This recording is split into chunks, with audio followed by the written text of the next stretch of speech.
How's it going, everybody? Welcome back to Elvis Junction Reviews.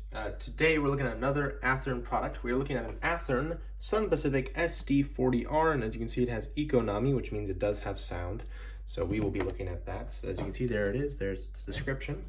Here it is in its lovely Athearn Raider World box. So let's waste no time and go ahead and get it out of its box. You also may notice we're working with a different table today. That is right. We're also in a different room because my room is a mess. Anyway, here it is inside of its blister package and all that stuff. Inside the box here, we have some stuff. We have our Economy sound features, and this basically tells us what our sounds are. So you can see here is our list of sounds. We will go over that list of sounds later. We have our classic Horizon Hobby extended warranty information, so that's always nice. And right here is our part sheet, or exploded diagram of the locomotive. So as you can see, there we go.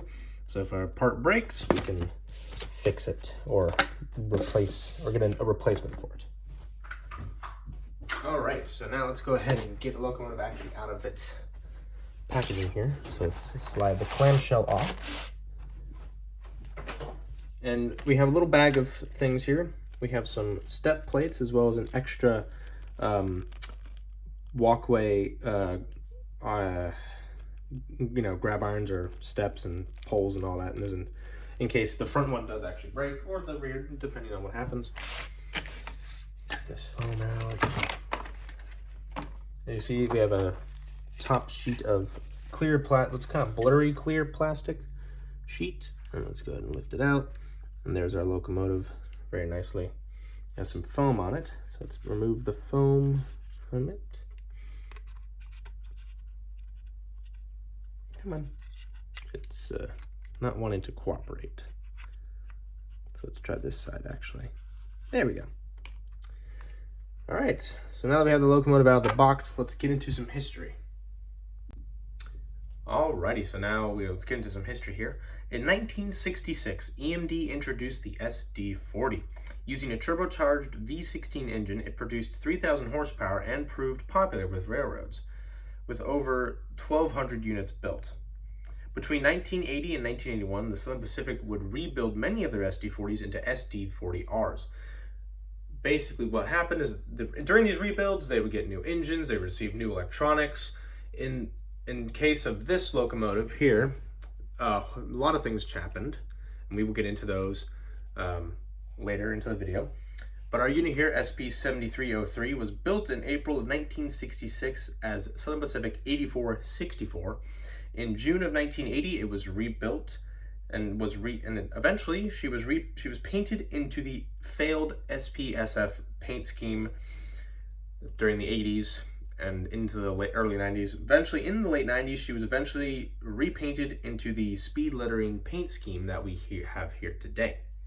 All right, so now that we have history out of the way, let's get into some details, starting with the front. Alrighty, so starting in the front here, and we start away from the top and work our way down to the bottom as we usually do. I'm going to try to avoid the light that I have over here. So at the top here, we have a beacon that I believe does flash when the locomotive is in motion. This locomotive has light and sound, so don't worry about that. There's a little antenna right next to it. You can see the plate where there used to be the gyro light. SP came with a very interesting light package of a gyro light on top, a red Mars light right on the nose, and then the actual main headlight just underneath that. You can see the number boards that are here. They do not light up when the locomotive is in motion, and as you can see, they are red.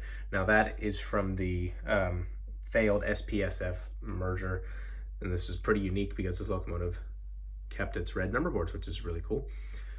As you can see, we have 4 windows here, and as you can see, this locomotive did at one point have an L-shaped window. This window is slightly bigger than that windshield window. But as you can see, we have separately applied windshield wipers and 2 sunshades on either side. This one is bent down, the other one is out. That's just because they can move. We have a grab iron right here. You will be able to see when we look at it from the top. There's a sand filler hatch here and one right here. You can see the main headlight here. The painted over class lights, they've been removed. And as you see, we have a lovely SP right there on the front of the nose, which is always nice. We have some ditch lights right here. and they do light up when the locomotive is in motion. A little walkway step, so if you need to traverse from one locomotive to another, you have no trouble and won't fall between the cars. We have our grab coupler cut bar right here, as you can see. Here's our actual coupler. 3 MU hoses right here and here, and there is our air brake and this SP style snowplow. All right, so now let's get into some rear detail. Looking at the rear of the locomotive, starting at the top here, you can just see it, but there is a widthwise grab iron right here. And as you can see right here, this is the this was once where the whole light setup was. So there was a gyro light, there was also a Mars light up there too. And you can see they decided just to not get rid of this big plate, which is where they attached all the lights. The rear headlight is still there. We have our number 7303 right here. We have some grab irons that work their way from the top of the locomotive down to the walkway. Once again, where the class lights used to be, one right there and one right there. There is another grab iron right here. We have our step just like here again. Let's actually focus in on this part right here. Our coupler cut bar right here. Some more handrails as well. That's what they're called, handrails. This whole handrail section can be removed if you need to replace it. Here's more MU hoses, 3 on either side, and there's our air brake hose, and here is our coupler. All right, so now let's look at some side detail. Looking at that conductor side of the locomotive first, you can see our lovely array of handrails. You can see the parking brake right there, it's a parking brake, essentially what it is. Some electrical boxes right here, the number 7303, and as you can see here is the cab. Unfortunately, there's no interior, and you can see all the wires for the lights and all that. It's a bit of a shame that Athearn won't tape or glue the wires to make it look a little more realistic, but oh well. There are windows in here, but they've slid into their sockets, so to make it look like it's open. Here's our truck detail. It's very nice. This wire right here is in the speed indicator. It's a more accurate way of actually indicating your speed than just kind of basing off of momentum, I suppose. Here is our bell, as you can see. As we move the locomotive forward, as you can see, here's our fuel tank area right here. There's an air tank reservoir. The beautiful Southern Pacific speed lettering logo, which is very nice. There's our horn. This is the dynamic brake fan area. As you can see, they have molded in all the door panels, which is nice. And then here on the rear, you can see the small walkway on the rear of the locomotive, which does help with reversing. And I just noticed there's a little grate right here. I'm not sure what that is for, but that's pretty cool. And you can see there's a lovely EMD logo right here on the trucks. Looking at the engineer's side, it's pretty much the same, minus the bell. And there's a few more. There's a grab iron right there as well, which is nice. You see a few more little bits here that I'm not exactly sure what those are, but I'm sure somebody will tell me in the comments. As you can see, there's a lot of also little illegible like warning labels and all that, like caution, this might be hot, don't touch this, electrical problems and all that. And it's just a very nice looking locomotive for a ready to roll unit. All right, so now let's look at some roof detail. Looking at the roof of the locomotive, here is the beacon that we mentioned earlier in the beginning. There's also the grab iron that I also talked about earlier. There are two, what I believe to be antennas, one right here and one right here. I'm sure someone will correct me if I am wrong. Here's the dust collector, and here is our exhaust port right here. I've always wondered what these bits are. I've never actually had anybody explain to me what those are, so if anybody does know, please let me know.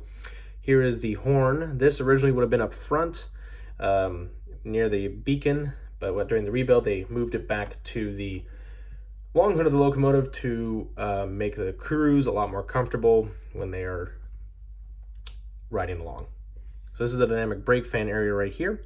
The actual engine of the locomotive is down here, which is interesting. In the back here, we have the actual engine radiator fans right here. And as you can also see, what is blocked right there is a sand filter hatch, and there's that long grab iron that I mentioned earlier. All right, so because this locomotive has sound, let's go ahead and put it on the test track. Alrighty, so now we have the locomotive here on the test track, so let's go ahead and start it up.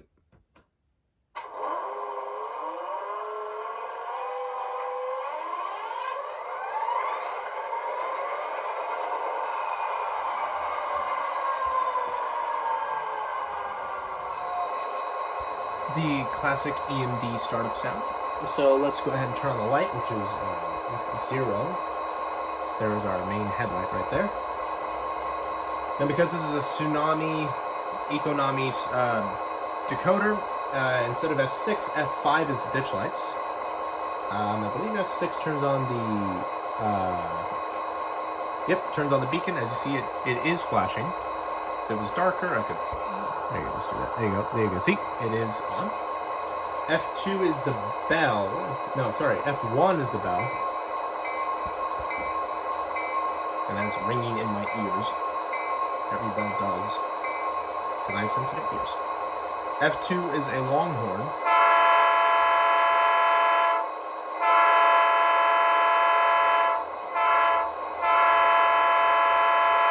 It is also ringing in my ears. And then F3 is a short horn.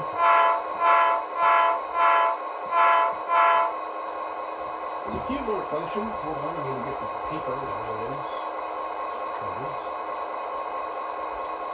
F7 is a dimmer. Oh yeah, dims the headlight there. Unfortunately, that's as many as I can use. Anyway, so let's get it moving here. We're gonna go backwards first, and then we're gonna come forwards to the end of the video. Go ahead. So now the rear headlight is on. Can't see it, but I'm sorry. It is on.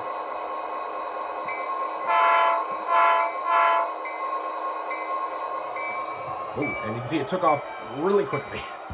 Like, way too quick.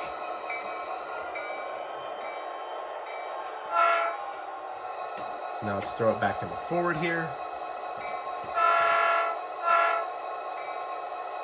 Let's just kind of bring it over slowly.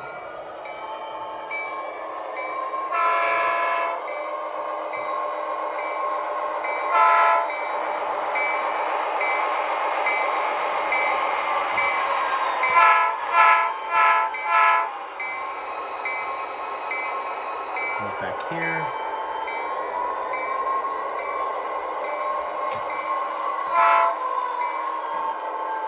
Turn off the strobe light, ditch lights, 0 there, and according to brake, and boom. All right, so now let's get into my final thoughts. So I had to give this locomotive a solid A. I really didn't have any problems with it. It is loud, but that's okay. You know, I don't care. You can always turn it down at a later time. But anyway, I recommend you, if you can find one, go ahead and get one if you're a big fan of 90s SP or early 2000s SP-UP merger. I got mine at the Western Depot. You can find them. There'll be a link in the description down below to their website, and I hope you go and buy something from them. They are a really good little hobby shop that have some rarer things that you can't find on, say, Midwest Model or Lombard Hobbies or even Train World, for instance. But anyway, if you enjoyed this video, please hit that like button. Also subscribe if you have not, and hit the notification bell to know when I upload. I upload on Mondays and Fridays at 9 a.m. Pacific Standard Time. So go ahead and tune in on those days and at that time. But anyway, I will see you guys in the next video. Thanks for watching. Bye!